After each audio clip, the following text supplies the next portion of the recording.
Heartbreaking tragedy in Chicago. Deadly fire engulfs residential building, leaves several dead and many injured. In what is being called one of the most devastating incidents to strike the Windy City in recent years, a raging fire tore through a multi-story residential building in the early hours of Thursday morning, leaving a trail of heartbreak and despair. The fire, which reportedly started just after 2:15 a.m. in the West Side neighborhood of Chicago, has resulted in the tragic loss of at least *9 lives, including *3 children and *2 elderly women, while over a dozen others were critically injured. The building, a 4-story structure located on West Lexington Avenue, housed nearly *20 families many of whom were still asleep when the blaze erupted.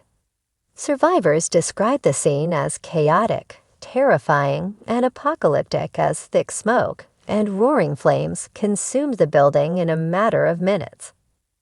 A night of horror unfolds. Residents say they were awakened by loud crackling noises, the acrid smell of smoke, and the sound of screams echoing through the corridors. Panic spread like wildfire as people scrambled to find loved ones, grab what little they could, and make their way to safety. For many, the hallways were already filled with smoke, and visibility was close to zero. "I woke up to my daughter screaming," said Maribel Rodriguez, a second-floor resident who managed to escape with her 7-year-old son and teenage daughter. The hallway was pitch black. "I couldn't see anything. I grabbed my kids and just ran. I didn't even have shoes on." Others were not so fortunate. Firefighters responded to the call within *4 minutes, but by the time they arrived, flames had engulfed nearly half of the building. More than *120 firefighters and emergency responders battled the inferno for nearly *3 hours before finally bringing it under control. "It was one of the most aggressive fires we've seen in a residential area in a long time," said Deputy Fire Commissioner Harold Simmons at a press conference later that morning. The fire spread rapidly, likely due to the building's old wooden infrastructure and lack of modern fire suppression systems. Children and families among the victims. Among the dead are *3-year-old twins Ava and Isaac Nelson, who were found in a back bedroom with their mother, Jacqueline Nelson 29, who also perished in the fire. It is believed that Jacqueline was trying to shield her children from the flames when they were overtaken by smoke and heat. "It's just devastating," said Jacqueline's sister, Tamika Nelson, outside Stroger Hospital, where some of the injured are being treated. "She was such a good mom. She loved those babies more than anything. I can't believe they're gone." Also confirmed dead is Mrs. Lorraine Baxter 78, who had lived in the building for over 30 years. Neighbors say she was a kind soul who was known for her homemade pies and always had candy ready for children.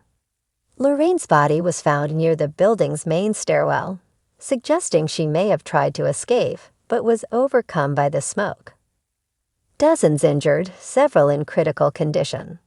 At least *16 people were transported to area hospitals, with *6 currently in critical condition, including *2 children aged 6 and 10 Several others were treated at the scene for smoke inhalation, burns, and shock.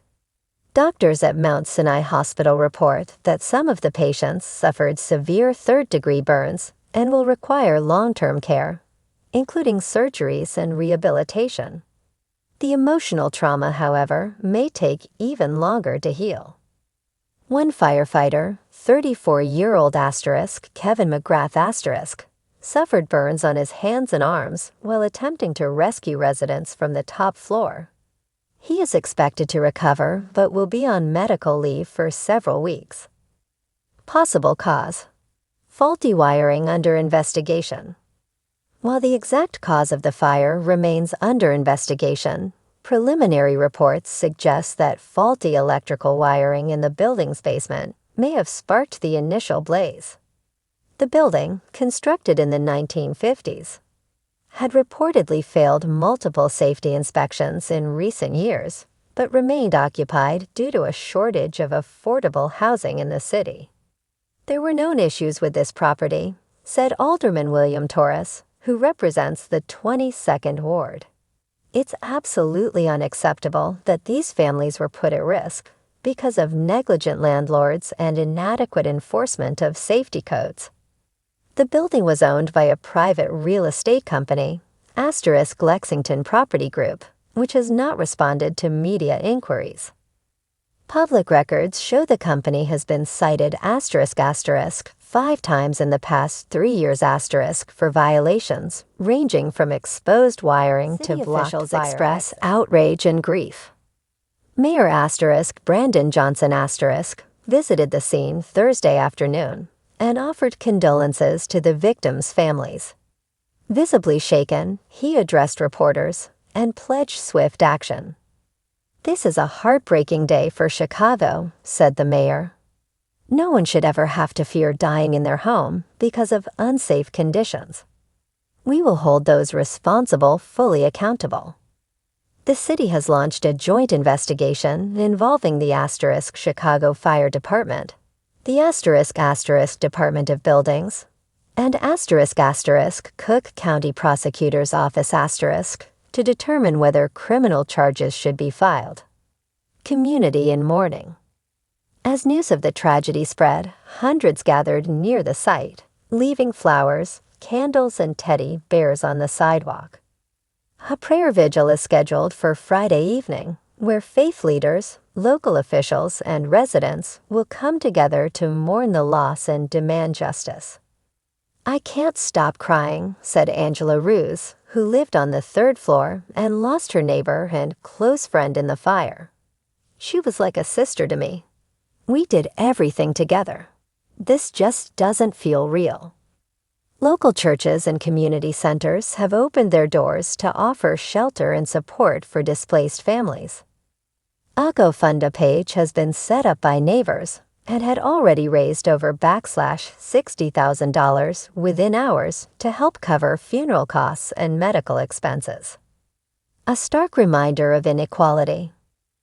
This tragedy has reignited discussions about housing inequality, building code enforcement, and the neglect often faced by low-income residents in aging buildings.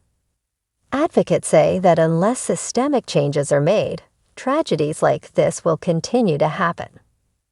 How many more people have to die before we treat safe housing as a basic human right?